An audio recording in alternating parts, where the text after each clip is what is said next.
사사기 21장 16절부터 24절 말씀 마음을 집중하시고 함께 읽어봅니다. 회중의 장로들이 이르되 베냐민의 여인이 다 멸절되었으니 이제 그 남은 자들에게 어떻게 하여야 아내를 얻게 할까 하고, 또 이르되 베냐민 중 도망하여 살아남은 자에게 마땅히 기업이 있어야 하리니 그리하면 이스라엘 중에 한 지파가 사라짐이 없으리라. 그러나 우리가 우리의 딸을 그들의 아내로 주지 못하리니 이는 이스라엘 자손이 맹세하여 이르기를 딸을 베냐민에게 아내로 주는 자는 저주를 받으리라 하였음이로다 하니라. 또 이르되 보라, 베델 북쪽 르보나 남쪽 베델에서 세겜으로 올라가는 큰 길 동쪽 실로에 매년 여호와의 명절이 있도다 하고, 베냐민 자손에게 명령하여 이르되 가서 포도원에 숨어 보다가 실로의 여자들이 춤을 추러 나오거든 너희는 포도원에서 나와서 실로의 딸 중에서 각각 하나를 붙들어 가지고 자기의 아내로 삼아 베냐민 땅으로 돌아가라.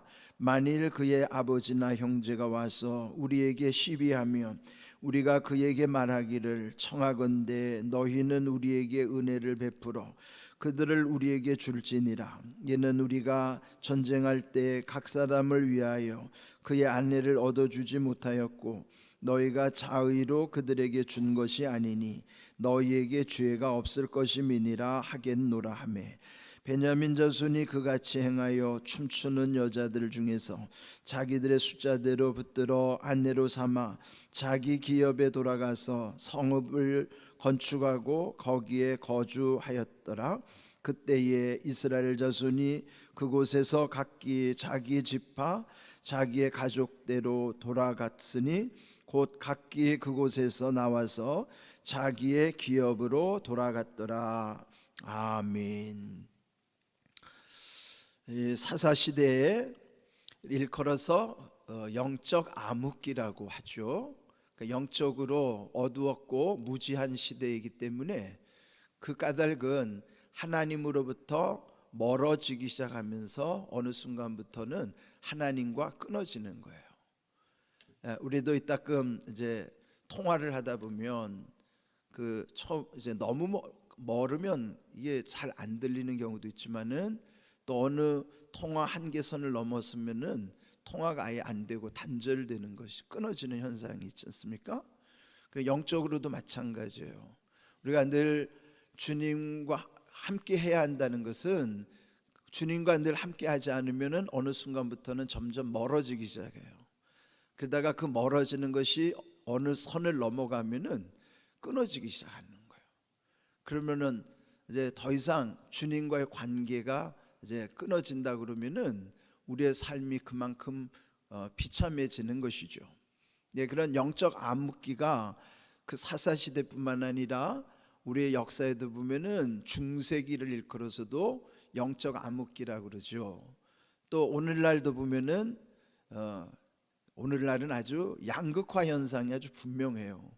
은혜를 사모하는 사람은 더 사모하는 쪽으로 가고요, 그렇지 않은 사람은 아예 주님으로부터 멀어지고 주님으로부터 끊어지는 현상들이 너무너무 분명합니다. 지금 이 시대를 양극화 시대라고 그러죠. 아주 그냥 경제적으로도 양극화 현상이지만은 영적으로도 양극화 시대예요. 그래서 이렇게 새벽 기도에 나오시는 분들은 그래도 그 양극화 현상에서 소망이 있는 쪽으로, 양극화 현상에서 여러분들이 소망이 있는 쪽에 있다는 게 얼마나 은혜인지 몰라요. 그렇지 않으면은 지금은 절망으로 빠지기가 너무너무 쉬워요. 그래서 지금 이 마지막 사사기 21장 끝부분인데 이제 한 절만 남겨놨어요. 이 한 절은 이제 다음 주일날 새벽에 마지막 이제 이 전체를 다루려고 한 절을 결론을 남겨놓은 겁니다. 그리고 이제 월요일부터는 룻기가 시작이 되는 거예요. 왜 룻기가 여기에 붙었는가 하면은 룻기도 사사 시대에 있었던 일이기 때문에 룻기도 원래는 사사기에 붙어 있는 내용이라 곧바로 이제 룻기로 이어지는 것이죠. 자, 오늘 읽은 말씀에 보면은 그 한 레위인의 첩사건, 그러니까 그 모든 문제는 처음에 사사롭게 시작된 것이 걷잡을 수 없는 파장이 일어난다는 것이죠. 흔히 나비 효과라는 말 들어보셨죠? 나비 효과라는 것은 저 뉴욕에서 나비의 날개짓이 어떤 영향력이 연결이 되면은 점점 그것이 광풍이 되어 가지고 나중에는 그게 태풍이 일어난다는 거예요. 그러니까 이게 처음에는 나비의 날개짓이 어느 순간에는 태풍이 일어날 정도로 그렇게 예상하지 못하는 이런 현상들이 일어나는 것을 일컬을 때 그걸 이제 나비 효과라고도 하거든요.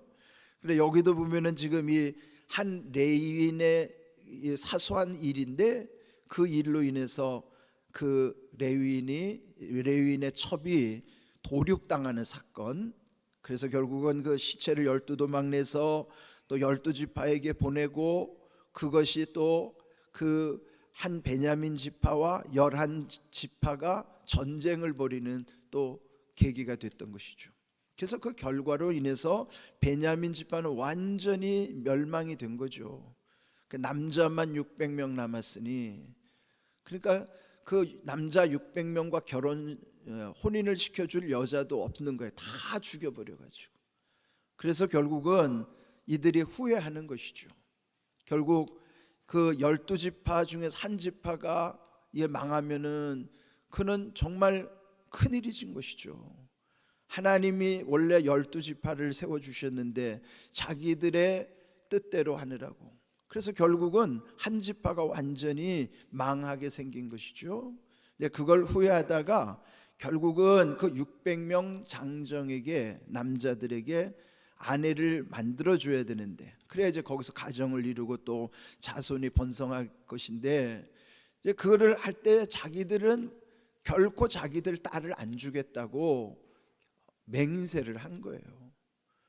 그러면서 그 맹세가 옳은 맹세가 아니죠. 자기들이 그렇게 저질러 놓은 엄청난 그 비극을, 그를 다시 회복시키려면은 자기들의 딸을 결혼하도록 해줘야 하는데, 오히려 자기들의 딸들은 안 주겠다 하고, 그러면서 해결책을 낸 것이 결국은 야베스 길라 주민들이 총회에 참석하지 않았다는 걸 빌미로 해서 거기에 야베스 길라 주민들도 또 다 도륙을 하는 거예요. 그리고 거기에서 처녀 400명을 붙들어다가 그 처녀 400명을 거기에 혼인을 시키는 거예요. 그러니까 600명 남자에 400명 여자를 보냈으니 200명이 아직도 모자라잖아요. 그러니까 200명을 채우려고 오늘 본문에 보면은 어떤 꾀를 냈는가 하면은, 자 16절을, 회중의 장로들이 말하기를 베냐민의 여인이 다 멸절되었으니 이제 그 남은 자들에게 어떻게 하여야 아내를 얻게 할까. 오늘 제목이 어떻게 얻게 할까. 어떻게라고 하는 것은 방법을 구하는 것이잖아요. 해결책을 모색하는 거예요. 이제 그러다가 이제 한 것이, 이제 여기 보면은 그 실로에서 여인들이 이제 해마다 여호와의 명절이 되면은 밤에 여인들이 이제 춤을 추는 축제가 있었던 것이죠. 그래서 이들이 꾀를 내기를, 그렇다면은 그 실로의 여인들이 춤추는 때 가서 200명에게 이제 말하는 거예요. 너희들이 가서 그 여인들을 납치해다가 아내로 삼으라. 그럼 여러분, 실로의 여인이 무슨 죄가 있어요? 자기들의 딸들은 안 주겠다고 맹세하고 남의 집 딸들은 납치하도록 합법적으로 만들어주는 거예요. 자기들이 다 그렇게 또 결의를 하고 약속을 하고, 이제 그렇게 하면서 여기서 18절을 보세요. 우리의 딸은 아내로 주지 못하리니 이는 그 자들이 맹세하여 베냐민에게 아내로 주는 자는 저주를 받으리라 하였습니다. 이거 자기들이 스스로 묶어놓은 거죠. 자기가 자기 몸을 자기 밧줄로 스스로 묶는다는 걸 자승자박이라고 그러잖아요. 그래서 스스로 자승자박을 한 거예요. 그렇게 자기를 올무에 묶어 놓은 다음에 저주가 들여와가지고 딸들을 못 주겠다는 명분을 삼는 것이죠. 잘못된 맹세를 해서 자기들이 올무에 걸린 거예요. 그리고 또 자기들의 딸은 줄 수 없으니 다른 사람의 딸을 주기 위해서 실로의 여인들이 춤을 추러 가면, 자 20절 볼까요? 베냐민 자손에게 명령하여 말하기를 가서 포도원에 숨어 있다가 실로의 여인들이 춤을 추러 나오거든 포도원에서 나와서 실로의 딸들 중에 각각 하나를 붙들어 가지고 자기 아내로 삼아 베냐민 땅으로 돌아가라. 이거는 이제 그들이 그렇게 합법적으로 명분을 주는 거예요. 보통은 이런 납치극을 벌이면 큰일 나죠. 그런데 허락을 해주는 거예요.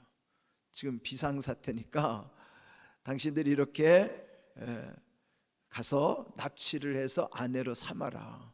그러면 이제 그 집에서 난리가 날 거 아니겠어요? 그 집, 딸을 둔 집에서 난리가 날 것이죠.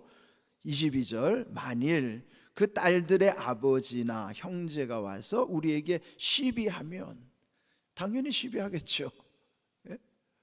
아니 왜 당신들 딸은 안 내주면서 왜 우리 딸들은 납치하게 하느냐 말이에요. 자, 이렇게 시비를 할 때에 그들에게 말하기를 너희는 우리에게 은혜를 베풀어 그들을 우리에게 줄지니라. 그러면서 우리는 이렇게 맹세했기 때문에 안 되지만은, 그러나 너희가 그 딸을 빼앗겼지만은 그거는 자의로 그들에게 준 것이 아니니 너희에게 죄가 없을 것임이니라. 이게 자기들의 해석 방법이에요. 어차피 그 딸을 빼앗아 간 것이지 당신들이 준 게 아니지 않느냐. 왜요? 만약에 스스로 주면은 자기들이 결의를 해놨잖아요. 벌써 딸을 주면은 저주가 임한다는 것을 맹세했는데 그거를 교묘하게 피하려고 우리는 스스로 내준 게 아닙니다. 뺏긴 겁니다. 그 눈 가리고 아웅이죠. 예? 이렇게 꼼수를 부리는 거예요. 예? 그러니까 우리도 이따금 보면 무슨 일을 하다가 꼼수를 부릴 때가 있어요. 네. 뻔히 다 아는 사실이에요. 그런데도 이런 식으로 눈 가리고 아웅하는 식으로, 이런 식으로 할 때가 있다는 것이죠. 그래서 결국은 그렇게 그들이 소위 말하면 옛날에 우리 문화에도 보쌈한다는 거 있죠. 그렇게 보쌈하듯이 처녀를 데려다가 겨우 그 200명 장가 못 간 사람들에게 장가를 보내는 거예요. 얼마나 어리석은 한심한 일입니까? 그들이 정말 왜 이렇게 어리석은 일을 했을까요? 그는 하나님과의 관계의 문제예요. 먼저 만약에 이렇게 자기들이 실수를 했어도 사실은 그것까지도 이 앞에서 보면 뉘우쳤다는 말은 있는데 하나님께로 돌아왔다는 말은 없어요. 뉘우쳤으면은 고쳐야 되는 회개가 있어야 되는데 진정한 회개가 없으니 꼼수를 부리는 거죠. 여전히 인간적인 방법으로 문제를 해결하려고 하는 거예요.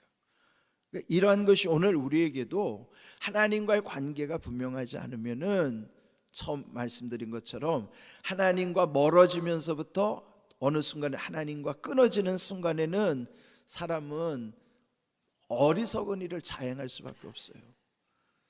인간이 얼마나 선할 수도 있고 악할 수도 있는 것이 우리 안에 다 가능성이 있잖아요. 그러니까 하나님께 가까이 갈수록 우리는 주님을 더욱 닮아서 거룩해질 수도 있지만은 주님으로부터 멀어지면서부터 끊어지는 순간에는 우리는 어떤 악도 행할 수 있는 추악한 존재예요. 내 자체가 선한 존재가 아니거든요. 하나님의 은혜 안에서 내가 의롭다고 인정받는 칭의의 은혜 가운데서 그나마 거룩한 길을 가는 것이지, 주님으로부터 멀어지고 끊어지는 순간에 나는 아무것도 아닌 거예요. 그래서 여러분이 세상에 무슨 끔찍한 일을 저지르는 사람은요, 그 사람하고 나하고 본질이 다르지 않아요. 그나 나나 똑같은 본질이라고요. 그도 그런 끔찍한 죄를 저질렀으면 나도 그런 끔찍한 죄를 저지를 가능성이 내 속에 있어요. 그 가능성이 언제 일어나요? 주님으로부터 멀어지면서 끊어지는 순간에는 나도 그러한 악행을 저지를 충분한 가능성이 있어요. 이걸 우리가 인정해야 돼요. 그래서 우리가 늘 주님과 함께 있다는 것이 얼마나 감사한 일이고 은혜인지, 여러분 새벽마다 이렇게 오셔서 주님 안에 있다는 걸 확인하시고 주님 앞에 마음껏 마음을 쏟아놓고 기도할 수 있다는 게 얼마나 감사한 일이에요.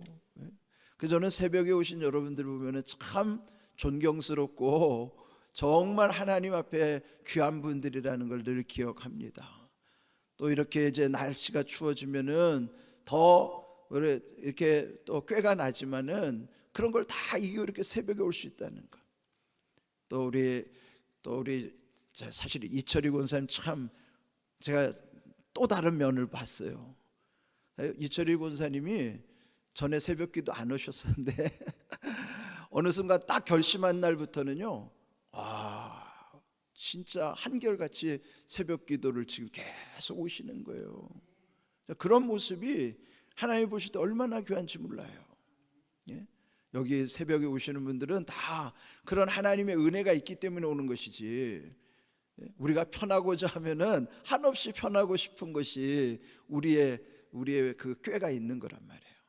오늘 이 주신 말씀처럼 하나님과의 관계 속에서 이런 모든 것이 결국은 이렇게 엄청난 결과가 벌어진다는 사실 기억하면서 우리가 늘 주님과 함께 주님을 의지하고 주님과 동행하는 은혜로 산다는 것, 그걸 일컬어서 임마누엘의 은혜라고 그러거든요.